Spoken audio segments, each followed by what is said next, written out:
dalam kehidupan itu tidak akan berjalan sempurna seperti yang ingin kita rasakan.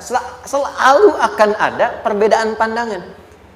Ya, bahkan dalam kehidupan rumah tangga saja, ya maaf ya, Anda misalnya seorang istri mau ke sini saja mungkin masih bisa beda pandangan warna apa untuk jilbab yang dipakai. Ya, dengan suami bisa berbeda. Papa, bagus yang mana ya? Hijau atau kuning? Ah, kayaknya yang hijau deh gitu kan? Enggak, kayaknya kuning deh gitu kan? Masih mending ada dua pilihan, begitu dipakai pink. Bisa berbeda. Anak bisa berbeda. Jadi kesan pertama yang ingin dibangun bahwa dalam kehidupan sudah pasti akan ada keragaman pandangan. Dan yang kedua, yang tidak normal, keragaman pandangan itu boleh jadi melahirkan tindakan-tindakan yang kontraproduktif. Mungkin akan mendapatkan celaan. Allah dicela, malaikat dicela, Rasul dicela, Nabi dicela, sahabat dicela, tabi'in dicela, ulama dicela. Kita siapa yang mungkin belum menjadi bagian dari orang-orang itu dan ingin bebas dari celaan? Itu mustahil. Jelas sampai sini? Jadi kalau mendapatkan celaan, berbahagialah, berarti kehidupan kita normal. Jelas? Pernah mendapatkan celaan dalam hidup? Halo? Pernah disoal oleh orang lain? Pernah direndahkan oleh orang lain? Nah, Allah tuh memberi kesan kepada kita, jangankan engkau, Rasul yang paling mulia saja pernah mendapati itu. Tapi bagaimana seni mendapatkan ketahanan sehingga dalam dicela pun tetap tenang. Dalam disoal pun tetap hatinya nyaman. Karena ketenangan itu yang membawa pikiran tenang dan tindakan yang terukur. Dan kadang-kadang ketenangan itu lebih penting bahkan dibandingkan dengan harta yang berlimpah. Seringkali saya berikan perbandingan dari sejak dulu kita belajar kan. Coba pilih mana? Saya yakin masih konsisten. Pilih mana? Kaya tapi gelisah atau miskin tapi tenang. Tidak boleh ada pilihan ketiga, saya tahu itu. Kaya tapi gelisah atau miskin tapi tenang, pilih mana? Ya, saya tahu lah. Kaya tapi tenang. Oke, di fase ini wahyu belum turun. Nabi sudah ngajar, turun wahyu, turun al-ala, turun beberapa surah. Tiba-tiba ada masa jeda, wahyu belum turun. Sepekan belum turun. Sebulan belum turun.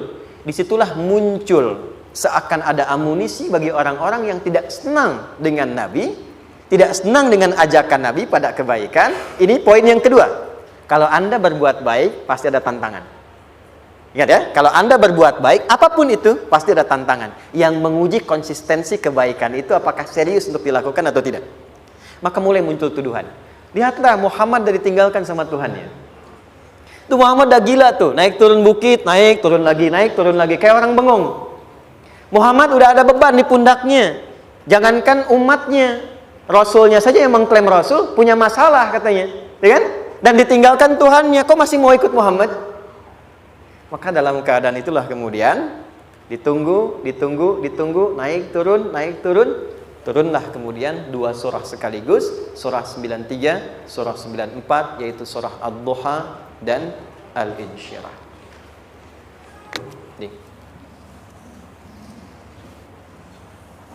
Oke.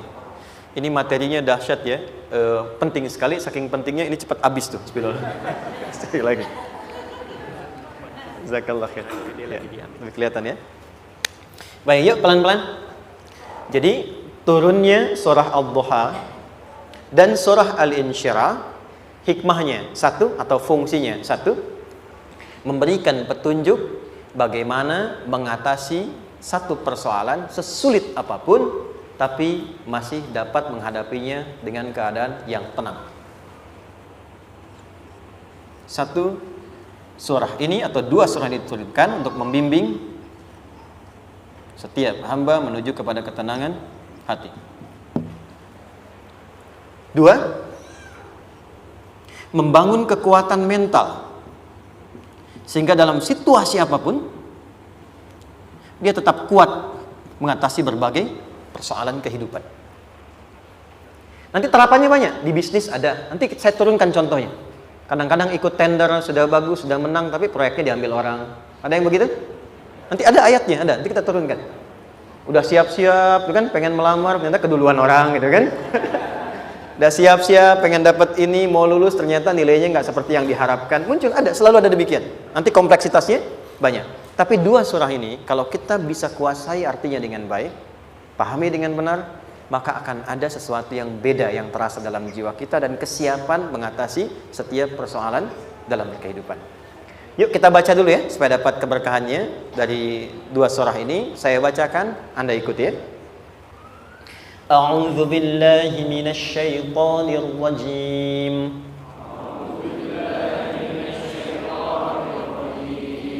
Bismillahirrahmanirrahim.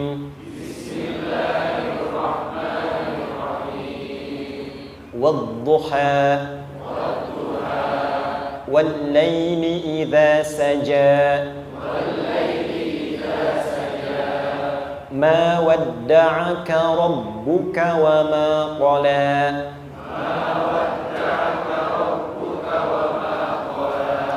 ما ودعك ربك وما قلى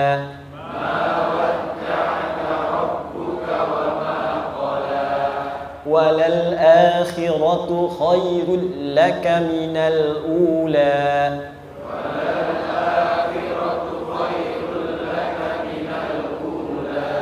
ولسوف يعطيك ربك فترضى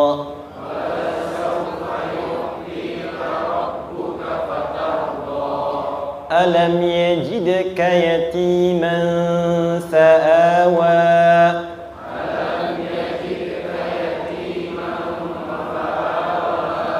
ووجدك ضالا فهدى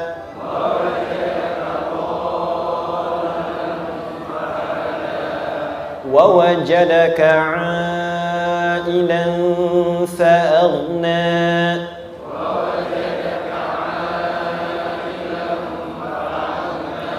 فأما اليتيم فلا تقهر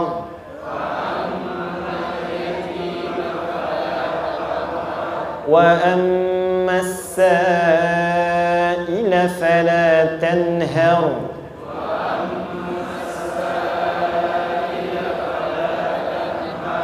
وأما بنعمة ربك فحدث.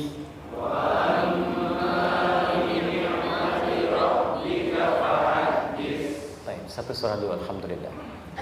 Izin saya bacakan tadi untuk diikuti supaya setidaknya kalau kita pulang dan ditanya bagaimana hidupmu engkau jalani, seperti apa engkau berinteraksi dengan Quran yang telah aku turunkan, maka kita pernah menjawab, ya Allah, kami pernah bacakan itu. Jangan pernah kita berkehidupan sampai wafat dan tidak pernah berinteraksi dengan Quran walaupun sekedar membacanya. Wadduha, aku bersumpah. Setiap huruf waw yang berada di awal kalimat di satu surah itu makna utamanya berarti sumpah. Ya, qasam, sumpah. Seringkali diartikan demi, ya. Wal asri, demi masa. Wal fajri, demi waktu fajar. Wal laili, demi malam. Intinya sumpah. Sebentar, pelan-pelan. Kalau Allah menyampaikan sesuatu kepada kita, yakin tidak? Saya ulang, yakin tidak? Serius?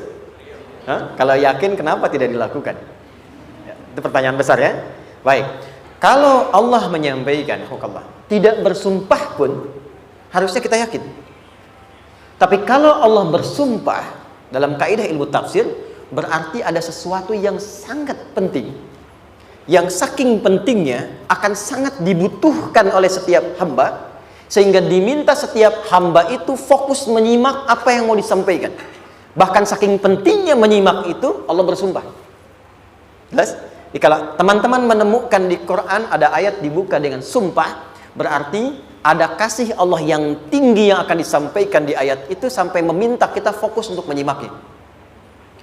Ad-duha, untuk memudahkan maknanya, teman-teman, kalau waktu duha itu jam berapa ya? Oke, sebetulnya dimulai sejak matahari itu mulai naik, yang memantulkan ya atau menyinari cahayanya itu mulai terasa lembut. Ya, kalau misalnya kita ambil 1,5 jam setelah subuh. Sekarang subuh 4:30 lah, taruhlah 4:30 ya. 1,5 jam berarti jam 6 kan? Nah, itu awal duha tuh. Awal duha. Sampai ke pertengahan kurang lebih 9:30, jam 10. Akhir duha jam 11 sampai menjelang ke zuhur. Awal duhanya disebut dengan syuruk namanya. Syuruk. Jadi syuruk tuh awal duha.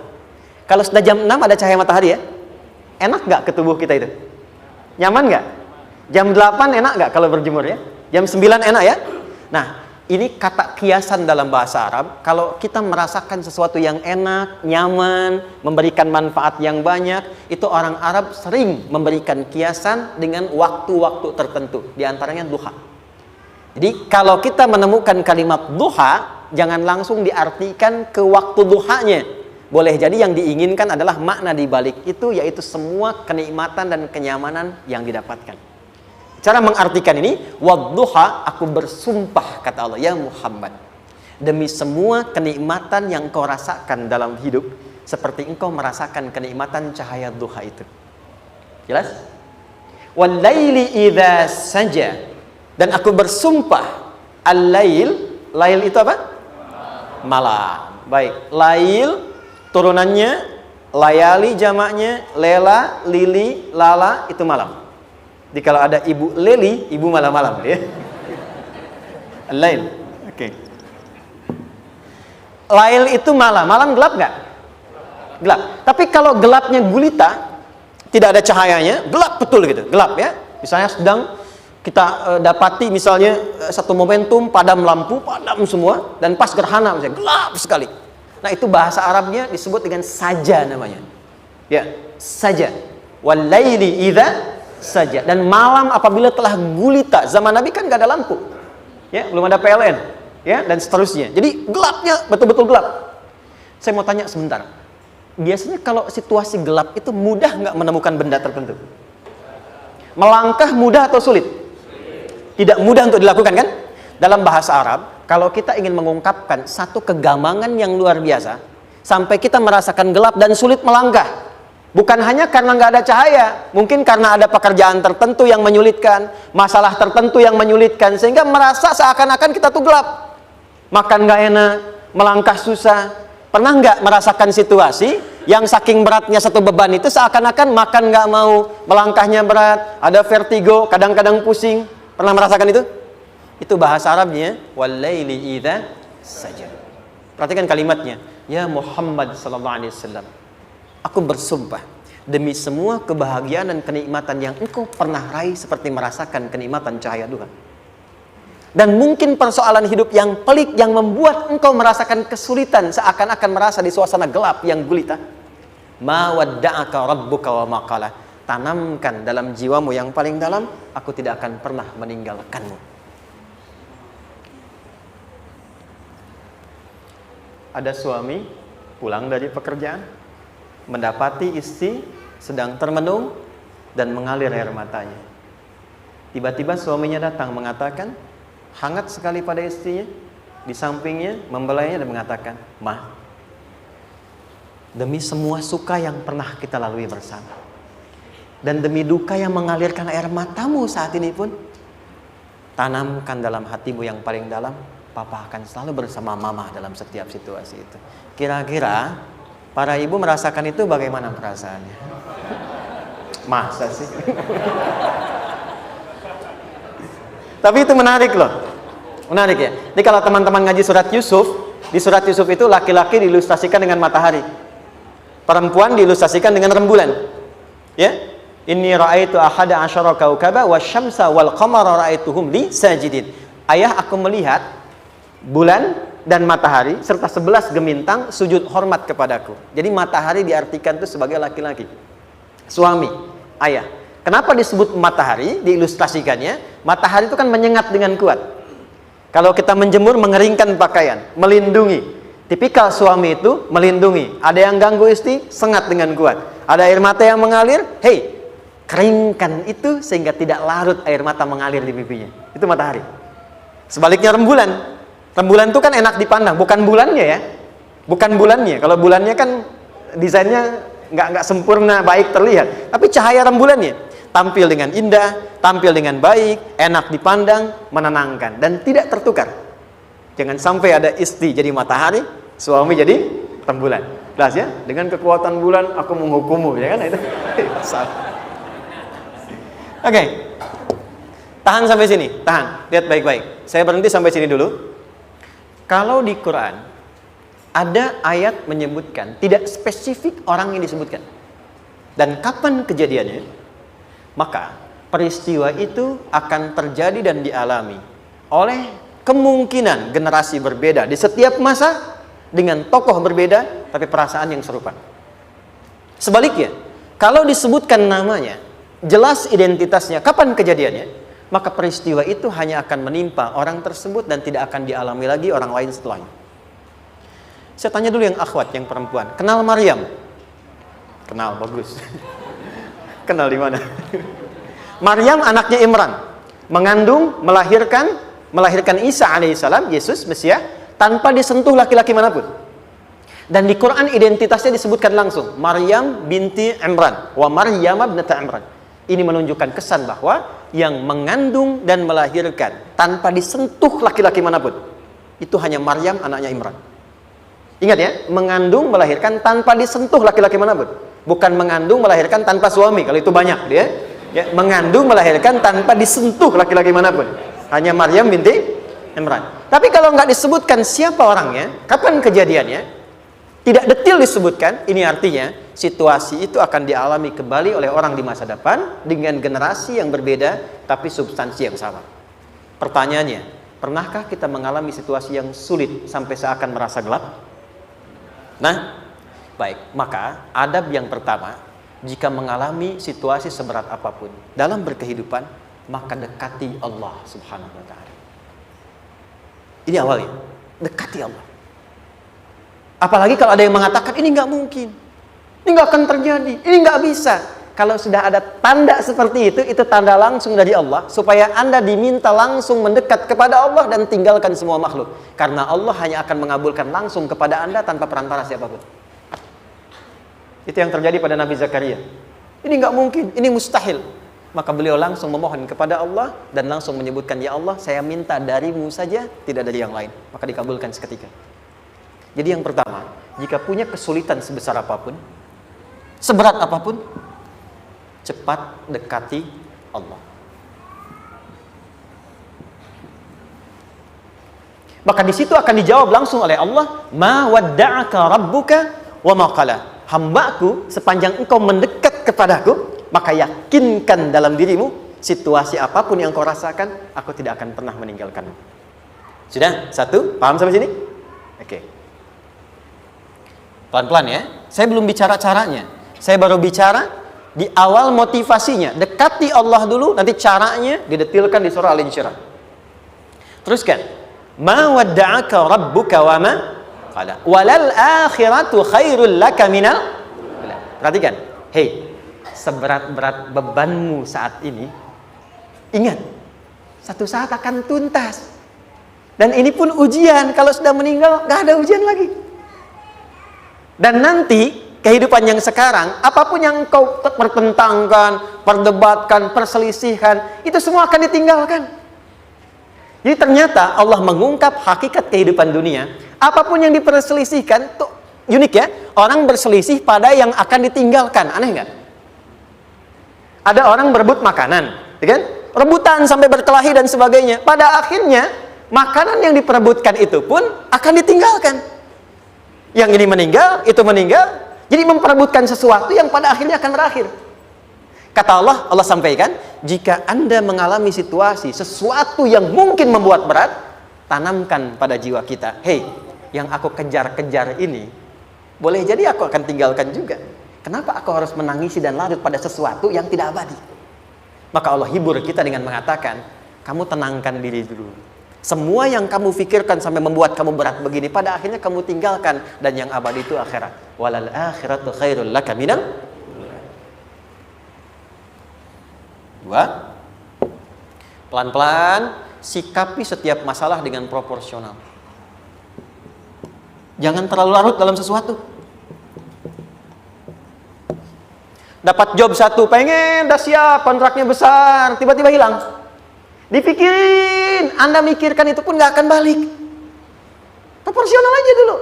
Ya, nanti caranya akan turun nanti di Al Insyirah. Tenangkan diri dulu. Prasangka baik kepada Allah Subhanahu wa taala. Boleh jadi apa yang Allah ingin berikan sebagai pendahuluan sekarang belum sampai kepada kita karena Allah menyiapkan yang lebih baik di balik itu. Kita belum tahu ada apa di balik itu sehingga kita tidak dapatkan itu. Sehingga kemudian Allah katakan walal akhiratu khairul laka minal ula. Teruskan wala saufa yu'tika rabbuka. Pelan-pelan, orang yang punya sikap seperti ini itu cenderung lebih dekat mendapatkan ridha Allah dibandingkan dengan orang-orang yang larut dalam kesulitan. Orang yang move on dengan setiap persoalan dalam kehidupan, cepat berpikir secara proporsional, tidak menggantungkan hidupnya pada persoalan tertentu sehingga membuat dia menjadi beban, itu lebih mendekatkan dirinya kepada ridha Allah dibandingkan dengan orang yang meratapi persoalan hidupnya. Ya. Pelan-pelan. Jadi spiritnya, kalau punya masalah apapun, jangan dilarutin terus. Gak usah diratapi, cepat move on. Berpikir lagi, rencanakan lagi. Nanti, detailnya ada di Al Insyirah. Tapi poin besarnya, janji Allah mengatakan, kalau Anda bisa move on, proporsional, maka yang dijanjikan oleh Allah, di situ Allah percepat datangnya ridha Allah Subhanahu wa taala. Kalau ridha Allah sudah datang, maka akan dua yang diberikan.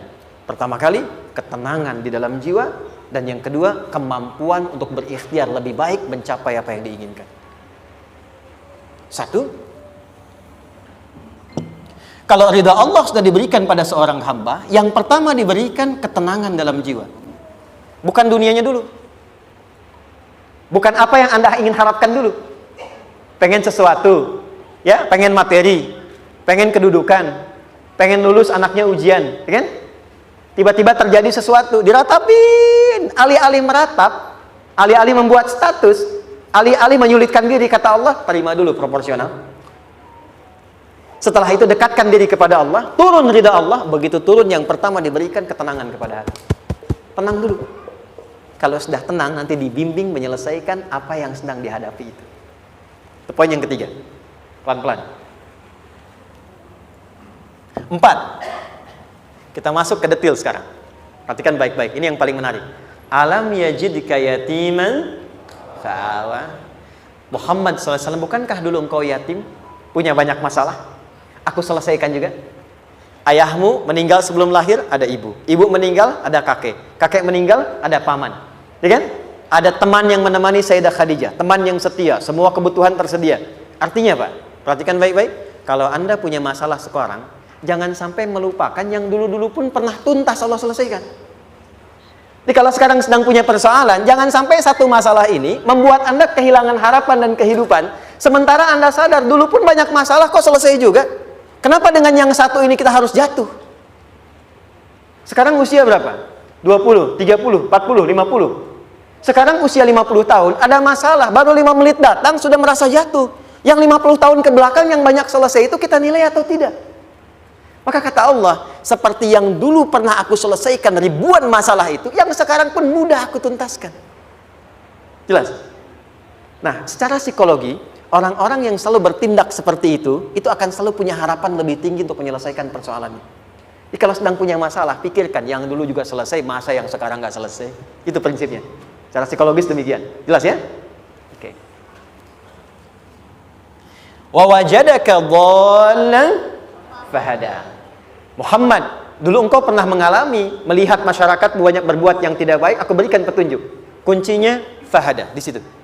Orang yang punya motivasi kuat dan keyakinan untuk bisa menyelesaikan persoalannya, maka dia akan lebih cepat mendapatkan petunjuk Allah untuk mendapatkan solusi terbaik. Ada sini. Saya agak cepat ya, mohon izin. Wa wajadaka 'ailan fa'aghna. Bahkan, maaf, bukan sekedar selesai, kalau perlu saya bikin kaya, kata Allah. Aghna itu kalau ilmunya luas. Kalau harta, hartanya banyak. Kalau kedudukan, kedudukannya tinggi. Hei, engkau yang sedang mengejar kedudukan, aku tahan sebentar karena ada yang nggak bagus untukmu di sini. Tapi kalau kamu terima, aku angkat itu lebih daripada apa yang kamu harapkan. Kamu pengennya bintang 2, aku naikkan sampai bintang 4. Kalau perlu 5 sekalian. Hei, kamu yang in kampus di sini, aku tahan, bahasa kamu nggak lulus, kamu nangis, kamu mengadu, kamu datang pada orang tuamu. Orang tua mulai protes, mulai curhat macam-macam. Terima dulu. Mungkin di sini ada yang tidak baik seperti doa ibumu yang sering memohon, ya Allah, jangan sampai anakku berbuat yang salah. Jangan sampai terjebak narkoba. Jangan sampai terbawa tawuran. Di sini ada yang kurang tepat untukmu. Kalau kamu ridha, kamu terima, kamu proporsional, bahkan aku pindahkan ke kampus yang lebih baik yang tidak kamu bayangkan sebelumnya. Di orang-orang yang selalu menerima apa yang Allah ujikan dan ridha dengan itu, maka Allah akan angkat derajatnya bahkan melebihi ekspektasi dirinya. Paham? Kalau sudah seperti itu, maka lihat ujung ayatnya. Lihat ujung ayatnya. Fa'ammal yatima fala taqhar. Maka jangan pelit berbagi kepada orang lain. Share. Kalau sudah sukses, share. Berbagi, bukan hanya materi, bagi ilmunya, ya, bagi kebahagiaannya. Wa ammas sa'ila fala tanhar. Jangan sampai nunggu orang minta. Kalau lihat ada kawan yang butuh, sekarang Anda sukses. Tapi boleh jadi kesuksesan Anda itu tangganya dari teman-teman Anda. Kalau sudah teraih ke atas, lihat lagi anak tangganya ke bawah. Ajak teman, jangan ditunggu minta. Ajak, bawa dia, berikan peluang. Jangan sampai dia minta, apalagi Anda bentak-bentak. Aku kan yang dulu bantu kamu. Jangan sampai keluar kata-kata itu. Kamu bisa naik di atas karena aku kan yang dulu bantu kamu. Kamu bisa jadi pemeran utama karena aku yang rekomendasikan. Karena aku yang dorong kamu, misal. Jangan sampai keluar kata-kata itu. Apalagi langsung keluar, tidak. Ini karena ilmuku saja misalnya. Kalau itu bisa dilakukan dengan baik. Lihat ujungnya. Wa amma bi ni'mati rabbika fahaddits. Maka semua nikmat yang dirasakan akan mudah untuk diimplementasikan dan disyukuri. Jadi semua nikmat itu bukan cuma dirasakan. Jadi membagi semua nikmat itu adalah rasa terbaik untuk menikmatinya. Maaf ya, Anda kalau punya makanan, dimakan sendiri. Dengan dibagi sama-sama, kira-kira rasa nyamannya yang pertama atau yang kedua? Kedua. Makan sendiri, enaknya sendiri kan? Tapi ketika ada teman berbagi dan tahu, oh enak ya, nyaman ya, ada kebahagiaan, ada ngobrol, ada tertawa, ada kebersamaan, itulah inti nikmat yang sesungguhnya. Wa amma bi ni'mati rabbika. Ternyata masalah yang diberikan bukan ingin memberikan beban, tapi ujungnya, endingnya supaya Anda bisa mendapatkan nikmat berkualitas yang bisa dibagi. Lihat surat Ad-Duha itu jangan cuma lihat awalnya, lihat ujungnya. Ternyata ketika seseorang mendapat masalah seberat apapun, itu bukan ingin membebani, tapi ingin meningkatkan kualitas hidupnya supaya mendapatkan nikmat yang lebih besar dan merasakan nikmatnya itu dengan berbagi. Itu poinnya. Jadi kalau sampai sini kita paham dan kita beri nama misalnya dengan fikih ujian, jadi kalau desain ujian ini sistematikanya kita pahami, maka tidak ada alasan untuk mengeluhkan persoalan. Jadi melihat masalah itu bukan sebagai beban, pada akhirnya melihatnya sebagai tangga untuk mencapai kebahagiaan. Jelas sampai sini? Baik, kalau sudah seperti ini ingin punya masalah atau tidak ingin punya masalah? Tidak. Ingat ya, jadi kalau anak pulang bawa masalah, dilihatnya jangan beban. Oh, Allah ingin menaikkan kualitas pada anak saya, yang dengan itu menjadikan ia mendapatkan nikmat yang belum pernah didapati. Kalau rumah tangga sedang ada masalah, jangan banyak diperseterukan, tapi direnungkan sejenak. Oh, Allah ingin meningkatkan kualitas rumah tangga ini, sehingga kita bisa mendapatkan nikmat yang tidak pernah didapati sebelumnya. Makanya nikmat berumah tangga itu yang terbesar, selalu bertambah ketika menyelesaikan masalah. Silahkan cek. Kalau sedang ada masalah berseteru kan? Tapi setelah selesai kan jadi lebih nikmat ya? Ya? Lebih senang lagi, lebih cair lagi, lebih bahagia lagi, lebih mendukung lagi. Ternyata ada nilai-nilai kebaikan yang tersimpan yang belum disadari sepenuhnya. Pertanyaannya, kadang-kadang mudah diucapkan tapi tidak mudah mempraktekkan. Bagaimana itu semua bisa ditempuh dengan baik sehingga ketika mengalaminya kita bisa tenang menghadapinya. Maka turunlah surah Al-Insyirah. Saya cepat.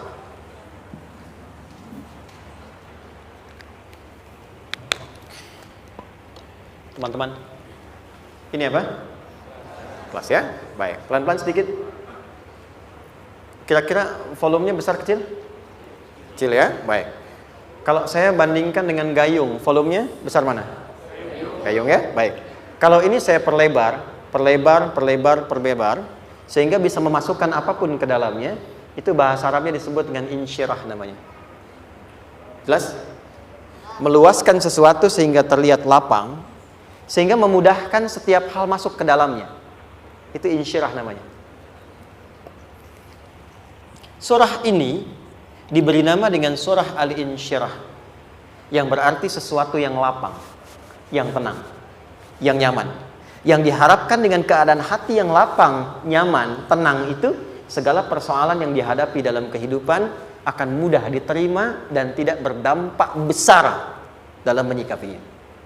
Maka bagaimana kemudian Allah memberikan turunan-turunan petunjuk supaya apa yang diharapkan ini bisa tercapai? Satu, izin mengilustrasikan. Saya kasih cerita sebentar. Ada seorang anak muda, kisah ini sangat viral, hampir setiap kita bisa mendapatinya. Datang kepada seorang kakek tua di sisi danau yang jernih sekali airnya. Dia berkeluh kesah tentang persoalannya. Dia katakan, saya punya masalah begini. Berat sekali terasanya. Kakek itu kemudian permisi, dia hanya membawa 2 genggam garam. Kemudian beliau bawa 1 gelas, ilustrasinya seperti ini. Dimasukkanlah kemudian garam itu ke gelas itu. Lalu diambil 1 gelas air yang jernih tadi dengan garam segenggam. Kata beliau, minum. Pemuda itu mengatakan, wah asin, minum aja dulu. Lalu ketika diminum, langsung ditumpahkan. Dia muntahkan, asin katanya. Lalu setelah itu kakek yang tadi melepaskan segenggam sisanya, dilempar ke danau tadi yang luas. Lalu diambil lagi dengan gelas yang sama. Sekarang minum. Bagaimana rasanya? Segar, enak, nyaman. Itulah hatimu. Kalau hatimu sempit sesempit gelas ini, maka masalah sekecil apapun akan selalu menghadirkan kesulitan seperti engkau menelan garam tadi. Tapi kalau hatimu luas, sebesar apapun masalah, tidak akan pernah berdampak pada dirimu kecuali engkau mampu menyusun rencana untuk mengatasinya. Kelapangan hati yang membuat diri kita mampu menerima persoalan apapun, itu yang disebut dengan insyirah. Makanya dulu tahun 90-an ada sinetron Hati Seluas Samudra gitu ya. Saya pernah tahu itu. Sama anaknya diapa-apain juga, masih aja ya menerima gitu. Dulu siapa ya? Jeremy Thomas dan lain-lain ya. Saya kira ada itu. Ya, saya kira itu ya. Saya pernah lihat sejenak ya. Saya jarang-jarang nonton gitu. Pernah lihat aja. Saya senang riset. Jadi kalau riset itu ada riset dakwah, ada riset materi. Saya teman-teman yang musik gitu ya, saya tidak terlalu dekat dengan musik karena saya di Quran gitu. Tapi untuk mengetahui hukum musik itu bagaimana, saya riset. Sampai ke notasi saya tahu. C D F G A B C D F G D F G A B C D A B C D F G A F G A B C D E B C D E F G A B C B C D A B C gitu kan ya? Ya, tapi kalau diminta piano, gitar, ini saya nggak bisa. Ya, tapi untuk menentukan hukum, nah kita bisa paham gitu. Misalnya boleh nggak baca Quran pakai langgam Jawa gitu kan? Nah, hukumnya apa? Nanti dari teori itu muncul. Ya, paham ya? Nah, oke, balik sini. Perhatikan baik-baik. 1, saya agak cepat. Ini ditafsir langsung turun Al-Insyirah. Yang pertama, alam nashrah laka sadrak wa wada'na anka wizrak allazi qadha dhahrak. Tahan sampai sini dulu, 3 ayat. Saya mulai dari ayat kedua dan ketiga. Perhatikan baik-baik. Wa wada'na anka wizrak allazi anqadha dhahrak. Artinya apa? Artinya satu beban yang diletakkan di pundak yang berpengaruh kepada semua bagian tubuh. Kita pernah melakukan atau melihat yang angkat beban ya? Beban kan semakin berat diangkat, semakin terasa ke bagian tubuh ya, ke semuanya. Nah, itu namanya wizrak alladzi anqadha dhahrak. Beban yang dipikul yang berat sekali sampai semua merasa. Makanya jadi satu ungkapan dengan mengatakan dia sedang memikul beban yang sangat berat. Sampai kepalanya pusing, tidur nggak nyaman, miring kanan, miring kiri. Itu namanya ya alladzi anqadha dhahrak. 1. Saya percepat, akan ada satu masa dalam hidup setiap hamba merasakan satu persoalan yang seakan-akan beban berat yang dipikul sampai merasa kesulitan dari ujung kepala sampai ujung kaki. Siapapun itu. Jujur ya, setiap kita tanyakan pada diri sendiri. Setiap kita yang ada di sini, saya yakin pasti pernah atau bahkan akan mengalami satu peristiwa yang merasakan beban berat sampai seakan-akan ujung kepala sampai ujung kaki merasakan sakitnya. Ada yang sudah mengalami atau bahkan nanti akan ada yang melalui. Perhatikan baik-baik. Teruskan ayatnya. Wa rafa'na laka. Perhatikan. Kalau ada yang sedang merasakan itu, yakinlah kata Allah, pada saat itu sesungguhnya Allah sedang mengangkat derajatnya dan meningkatkan kualitas hidupnya untuk mencapai sesuatu yang istimewa yang belum pernah diraihnya. Dari sini kita buat persamaan. Ujian. Tadi kan? Berbanding lurus dengan harapan, banding lurus dengan solusi nanti pada akhirnya. Fokus. Lulus di sini, insya Allah setiap persoalan akan lebih mudah untuk diatasi. Ujian, seberat apapun yang sedang kita alami, tidak akan pernah diberikan kepada kita oleh Allah, kecuali ternyata hikmahnya untuk mengabulkan harapan-harapan besar yang sebetulnya kita mintakan. Jujur ya, setiap kita kan sering punya permohonan ya, sering berdoa ya. Ya Allah minta ini, minta itu, minta ini, minta itu, gitu kan? Nah, cara Allah mengabulkan harapan kita itu, yang pertama, jalurnya lewat ujian. Karena semua kesuksesan itu, desain dasarnya adalah melewati ujian. Coba, anak-anak kita yang sedang sekolah itu, apa mungkin diwisuda dengan penuh kebahagiaan kalau nggak mengalami ujian? Lewat ujian dulu kan? Dia belajar dulu, ujian dulu, ngatasin soal dulu, lulus, baru wisuda. Apakah mungkin akan dapat IPK 4 yang diharapkan kalau tidak mengalami ujian? Belajar dulu, ya kan? Ada waktu, sempat dia bangun malam, siang, dan seterusnya, belajar, keringat, dan sebagainya, baru bahagia kan? Dan ternyata belajar itu untuk diwisuda. Sebab kalau kita tidak belajar, mustahil dapat wisuda. Kalau tidak lewat ujian, mustahil dapat ijazah. Karena ternyata harapan itu, hukum dasarnya dalam berkehidupan, bisa diraih dengan melewati ujian. Ini poinnya.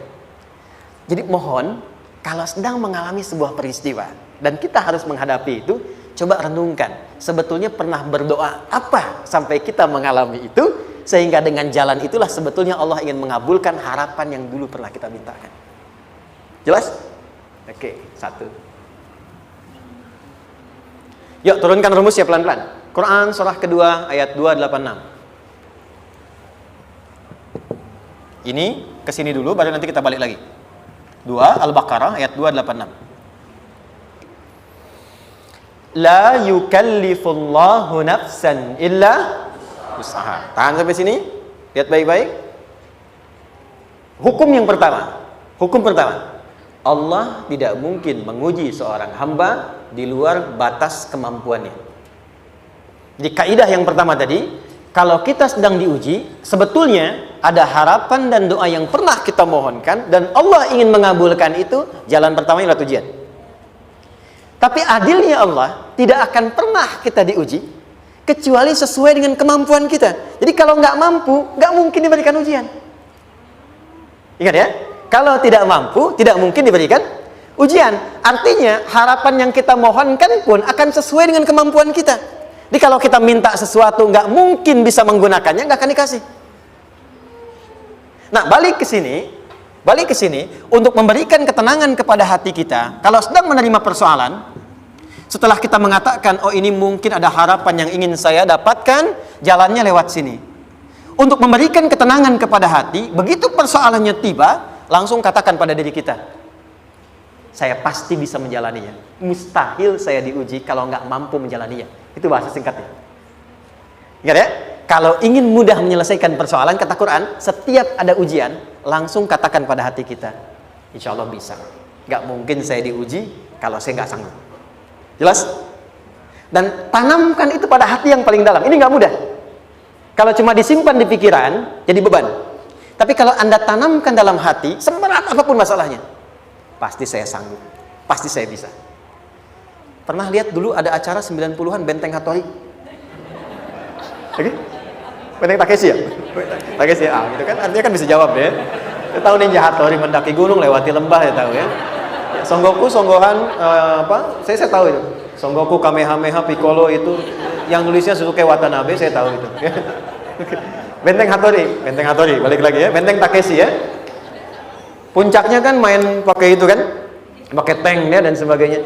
Tapi pernah ingat gak satu episodenya itu? Begitu akan bertarung, kan selalu ada motivator di sampingnya itu mengatakan, ayo, kamu bisa, gitu kan? Wah, namanya. Dia nggak ngaji Quran tuh. Kita punya ayatnya. Pernah nggak? Buka lagi ya dulu ya. Oke. Korea, kenapa bisa nyusul Jepang?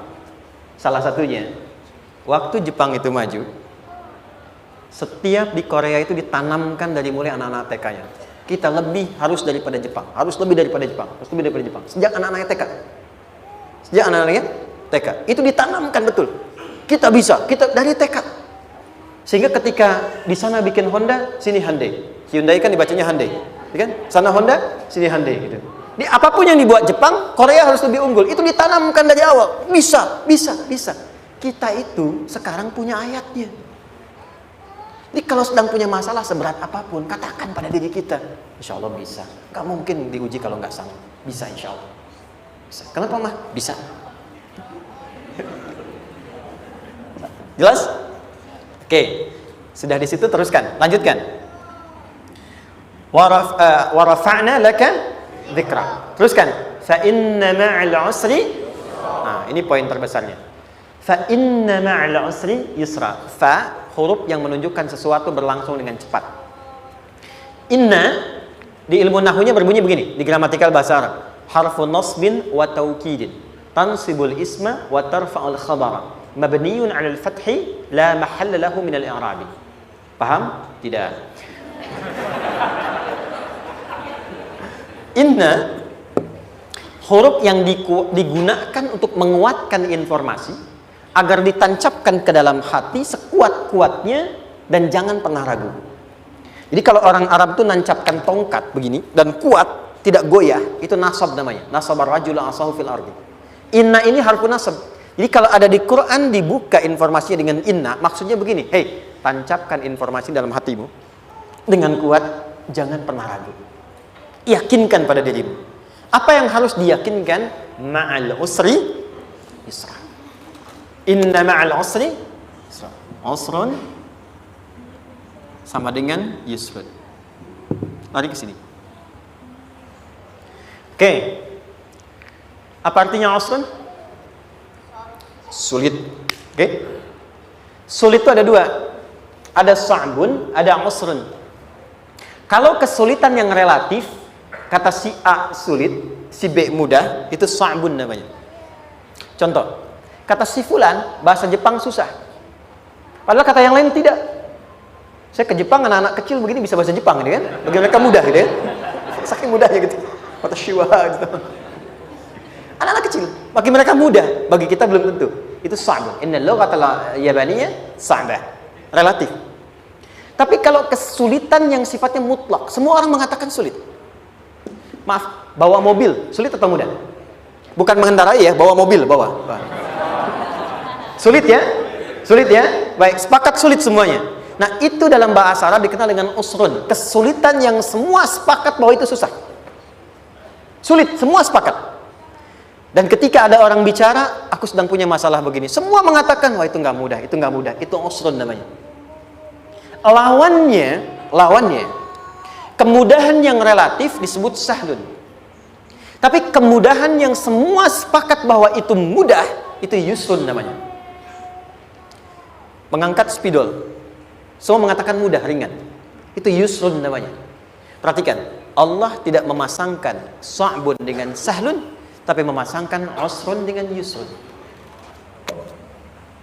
Orang-orang yang punya keyakinan kuat, setiap persoalan itu akan selesai. Dan dia mengatakan pada dirinya, aku bisa melewatinya. Maka, perhatikan kalimatnya kata Quran. Inna ma'al usri yusran. Sesulit apapun masalah yang sedang dia alami, maka Allah akan datangkan solusi semudah-mudahnya yang bisa dia nikmati.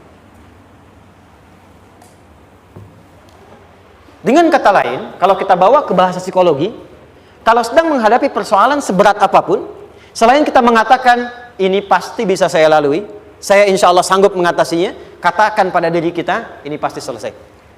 Pasti ada solusinya, pasti mudah. Katakan, walaupun memang solusinya belum datang, tapi tenangkan pada diri kita dengan mengatakan, inna ma'al usri yusra. Bahasa psikologinya, katakan pada diri kita, ini pasti selesai. Nggak mungkin nggak selesai, pasti ada solusinya, pasti mudah. Itu lebih memberikan harapan pada diri kita untuk menuntaskan persoalan dibandingkan dengan meratapinya. Jelas? Teruskan. Fa inna ma'al usri. Kalau masih ragu kata Allah, katakan lagi sekali lagi. Sampai hati kita merasa nyaman. Jadi kalau sedang punya persoalan seberat apapun, tanamkan pada diri kita, pasti selesai. Belum nampak, insya Allah pasti selesai. Gak mungkin diuji kalau gak ada solusi. Itu lebih memberikan harapan. Setelah itu, fa'idha faraghta, mitigasi masalahnya, mitigasi persoalannya. Tuliskan, ini masalahnya apa? Rumah tangga. Apa saja misalnya, dia ada suami, ada istri, ada anak-anak. Masalah ada di mana? Kadang-kadang menangnya jadi kusut karena satu-satu nggak segera diselesaikan. Maka kata Al-Quran, fa'idha faraghta, satu-satu mitigasi dulu. Satu masalah di sini, lihat di suami, lihat di istri. Kalau pekerjaan, masalahnya apa? Sebelum bercabang kemana-mana, petakan. Apakah rekanannya? Apakah relasinya? Apakah kemampuannya? Apakah manajerialnya? Apakah marketingnya? Mitigasi, kotaki semua, selesaikan satu-satu. Setelah itu, apa yang dilakukan? Wa ila rabbika, tawakal sepenuhnya kepada Allah untuk menentukan hasilnya. Tawakal itu yang paling mahal.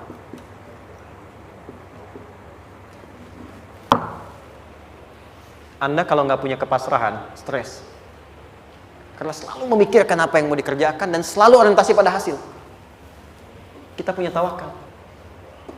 Kalau kita mampu menyerahkan sesuatu, gini.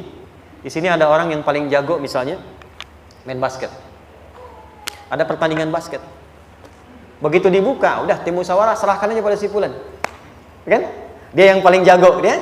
Bukankah dengan menyerahkan itu bukan hanya kita berikan sebuah tugas, ya kan? Tapi dengan itu ada kelapangan tersendiri kan? Yakinlah sukses, dia paling hebat. Pernah ada perasaan gitu? Sekarang, siapa yang paling mampu menguasai? Siapa yang paling hebat menyelesaikan segala hal? Siapa yang punya segalanya?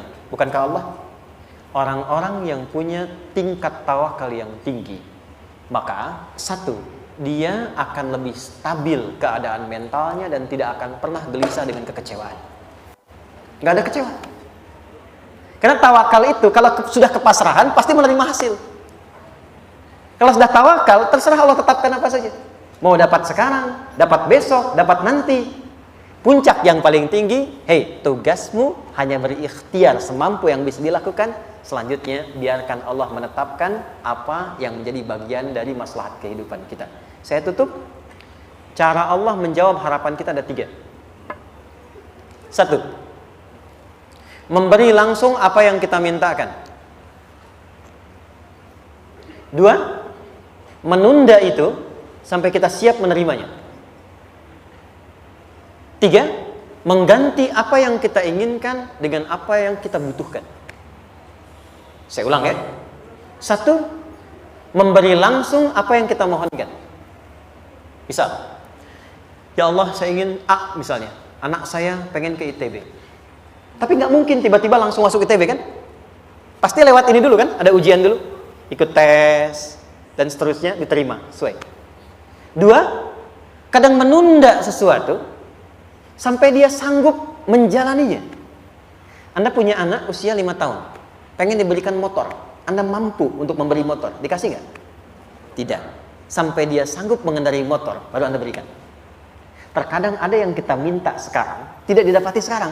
Tapi ternyata tahun depan kita dapat. Kita harus sadar bahwa anugerah yang kita dapatkan tahun depan itu sebetulnya adalah hasil doa kita di tahun ini. Pernah dengar nggak kisah viral? Nabi itu berdoa baru dikabulkan setahun setengah, setahun 6 bulan. Padahal itu Nabi loh. Kiblat pertama kita kemana?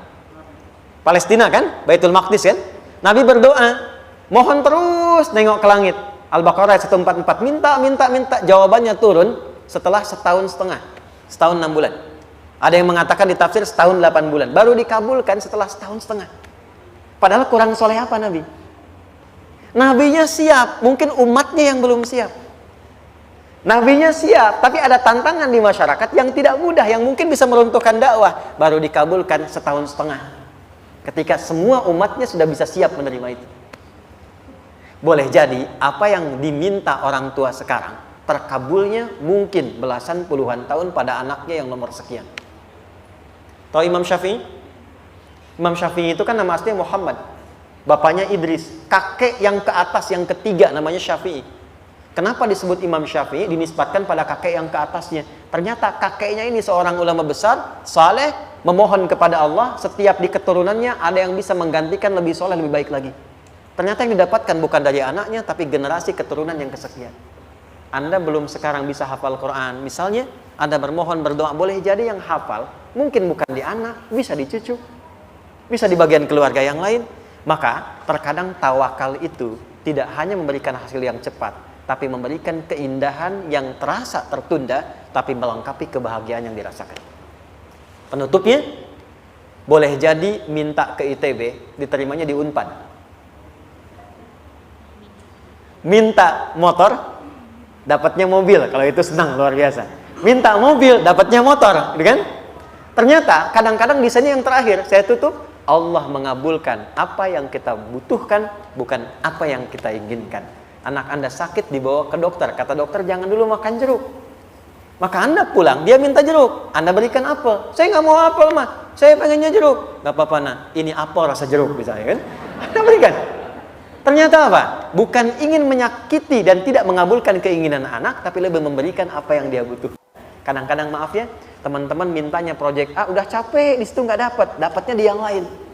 Teman-teman, itu Allah berikan sebetulnya hasil ikhtiar Anda yang sebelumnya. Cuma dikasih yang lebih baik, yang tidak Anda pernah bayangkan maslahat.